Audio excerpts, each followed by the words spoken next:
Hello mga kasari, good morning sa inyong lahat na nanonood ngayon. So for today's video, aalis po ako ngayong araw ng Miyerkules, January 18, 2023. Kasi ngayon guys, ayan, maglalabas na naman po tayo ng medyo malaki-laking pera kasi magre-renew po tayo ng ating business permit dito sa ating sari-sari store. So update ko na lang kayo mga kasari kapag nandun na ako sa bayan. Kapag nakarating na ako doon, ipapakita ko sa inyo kung ano ba ang lagay doon, kung paano ba ang proseso ng pagre-renew ng business permit. So, mamaya na lang mga kasari. A few moments later.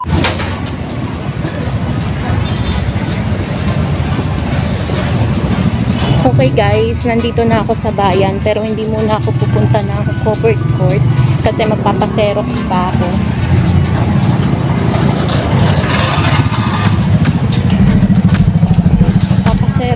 Guys, mga requirements. Ayan guys, dito tayo magpapaserox. Dito ko palagi nagpapaserox. So punta muna tayo dito kasi may tatlong requirements pa tayo na hindi napapapotocopy. So tsaka tayo pupunta sa court. Asa na ba yun? Nalito na ako, dami na kasing bago dito. Ano tayo mo siya about sa tomboy? Ang tabi-tabi ng tomboy. Sabi naman ni Diyos dito. Kung mo tomboy dito.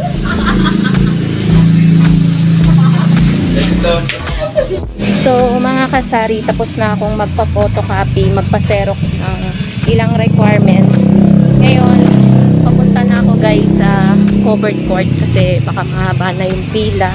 Kailangan na nating pumila para maaga tayong makauwi. So, and guys, pakita ko sa inyo yung itsura kung saan nagre-renew ng business permit. Ayan guys, ito yung court. So, papasok tayo dito. Ayan. Dito yata yung daan.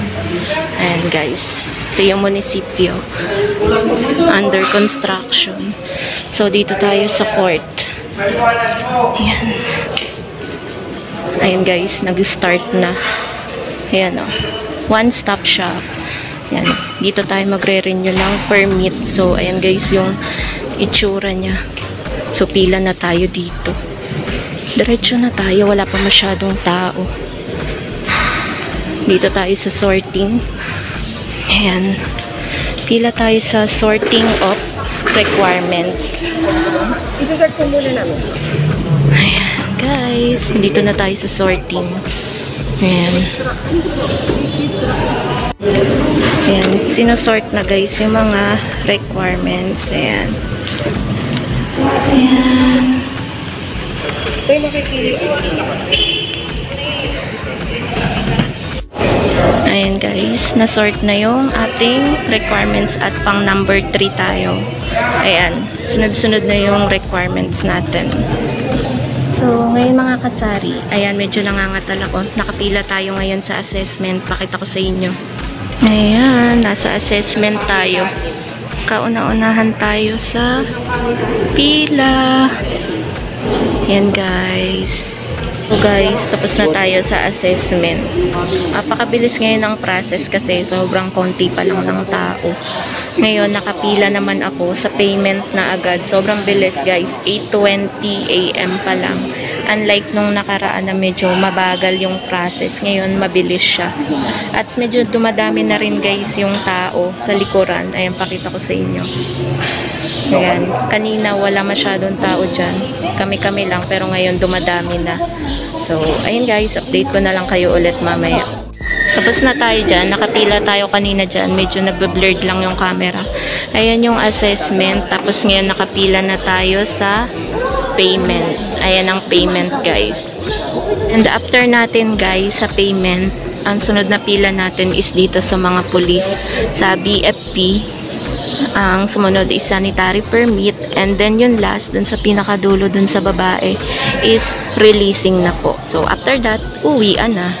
Diba? Ang bilis guys. Ganon dito sa amin, dito sa Amadeo. One-stop shop ang tawag dito kapag nagre-renew or bago pa lang ang iyong business permit.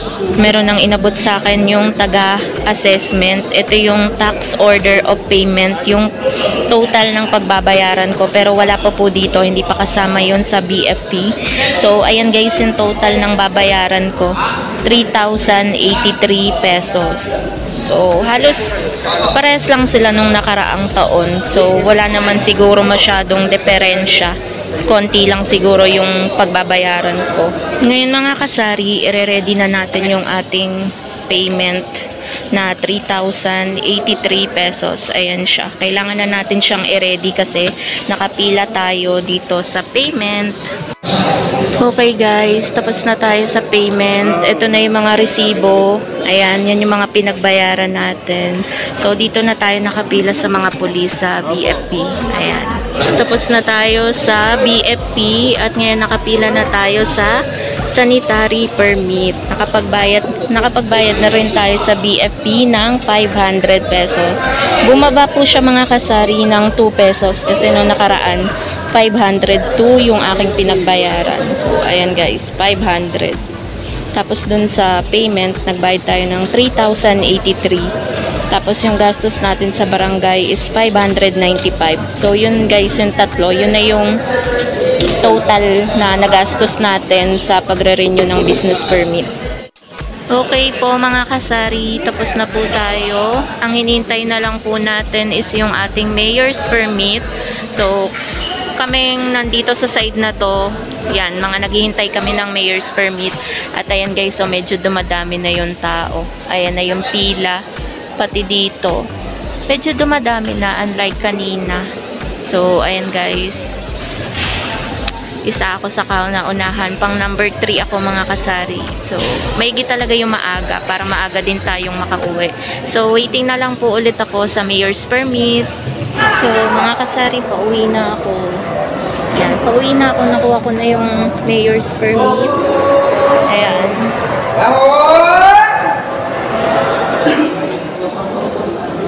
Nandito na ako sa labas. So, nandito na yung mayor's permit sa akin. Ito guys, yung mayor's permit, tsaka yung sticker. Mamaya papakita ko sa inyo sa may tindahan. So, ayun guys, update ko na lang kayo mamaya kapag nakauwi na ako. So, ngayon po mga kasari, diba, tapos na akong magpa-permit. Ngayon, syempre, diba, napagod tayo sa kakahintay, sa pagre-renew ng business permit. Yung natirang pera natin na 800 pesos, pinangbili ko guys, ngayon ng pizza. So, naghihintay ako ngayon dyan sa JP's Pizza. So, halos wala na rin matitira kasi bibili pa ako ng ulam and galing na din ako ng 7-Eleven mga kasari. So, nandito ako ngayon. Hinihintay ko lang yung order ko na pizza, 2 large. So, uuwi na tayo after natin makuha. Hello sa inyo mga kasari. So, ayan po, nakauwi na po ako at nakapagpahinga na. Nakakain na din po kasi nung pumunta ako sa court kanina sa bayan, 'di ba, nag-renew ako ng business permit, ay hindi pa po ako kumakain. Kaya nung naandun ako, habang naghihintay ako dun sa bandang payment na yun, medyo nahihilo na ako kasi nagugutom na ako. Kaya pag-uwi ko, hindi muna ako nag-vlog, nagpahinga muna ako at kumain. So ngayon guys, i-explain ko sa inyo yung pagkakasunod-sunod nung nangyari doon kanina sa covered court, doon sa one-stop shop na pinag-renewhan ko ng aking business permit.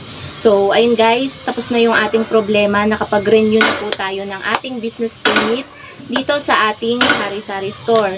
So, ang pinakauna ko pong pinuntahan mga kasari, kung nakita nyo doon sa video, is sa sorting na po. So, sa sorting, doon nila pagbubukod-bukurin, titingnan nila kung kompleto ba yung iyong requirements na dala at kung napa-xerox mo na ba or napa-photocopy nyo na po. So, meron din kasi doon guys, kunwari, nandun yung barangay nyo. Nauna kasi akong dumating kesa doon sa barangay namin eh. So, naka-ano din sila doon, nakapwesto din sila katabi ng sorting kasi kung hindi ka pa nakakakuha ng barangay business clearance at sedula, andun din sila, pwede kang kumuha on the spot. And then, kasi nga meron na ako no, nakakuha na ako dito nung nakaraan sa barangay namin. Diretso na agad ako guys sa sorting.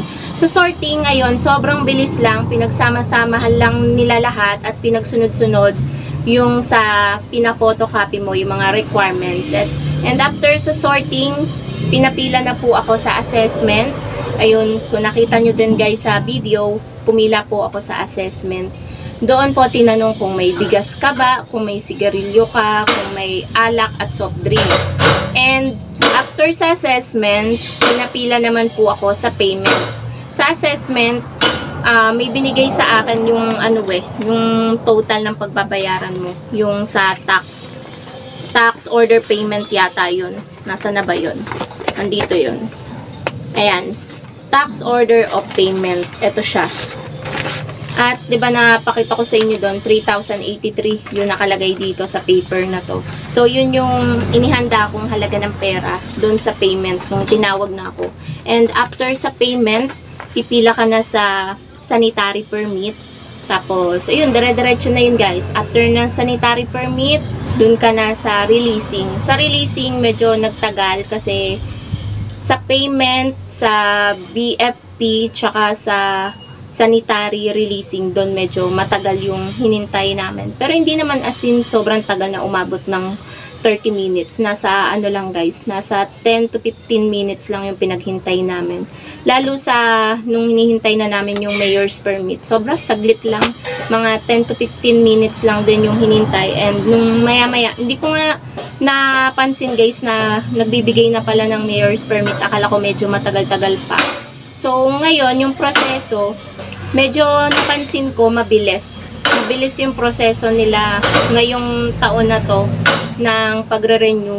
Unlike nung nakaraan 2022. Kasi nung 2022, napansin ko, ang daming tauhan, ang daming, parang nagkakagulo sila. Kaya medyo napapatagal yung pagre-renew. Ngayon, medyo maayos na. Sunod-sunod, and then, hindi masyadong crowded.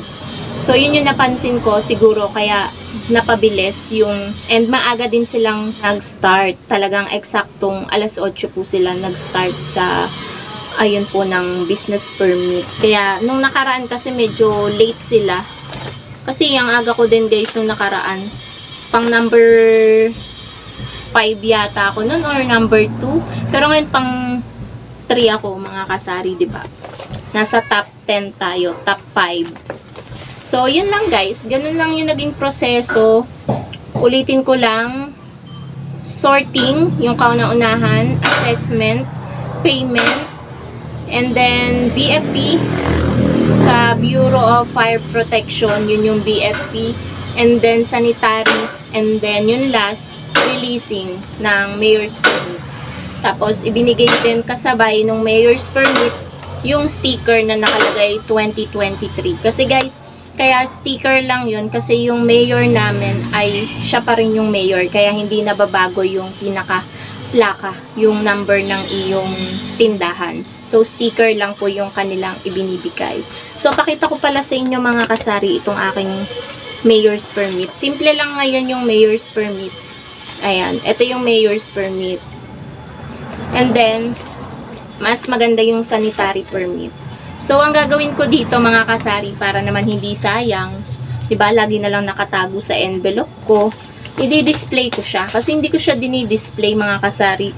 Nawala sa isip ko na i-display siya dito sa tindahan. Siguro dito ko siya ididikit sa table ko. Ayan, babalutan ko muna siya ng plastic cover para hindi siya madumihan. Kasama nito na i-display ko itong mayor's permit, sanitary at DTI. Silang tatlo yung pagsasama-samahin ko na ipaskill dito sa aking tindahan para alam ng mga mamimili na meron tayong permit, legal yung ating negosyo. So, yan lang mga kasari yung naging proseso ng pagre-renew ko ng business permit dito sa amin, sa Amadeo, dito po sa lugar namin. So, ayan, successful na naman yung ating pagre-renew. Pagandaan naman natin yung renewal ng 2024 naman po mga kasari. So, kung nagustuhan nyo po itong aking vlog for today, huwag nyo pong kalimutan mag-like, comment, share, and subscribe to my YouTube channel at pakihit na rin po ang notification bell para always po kayong updated sa susunod ko pang video. Bye guys! Keep safe everyone! Bye!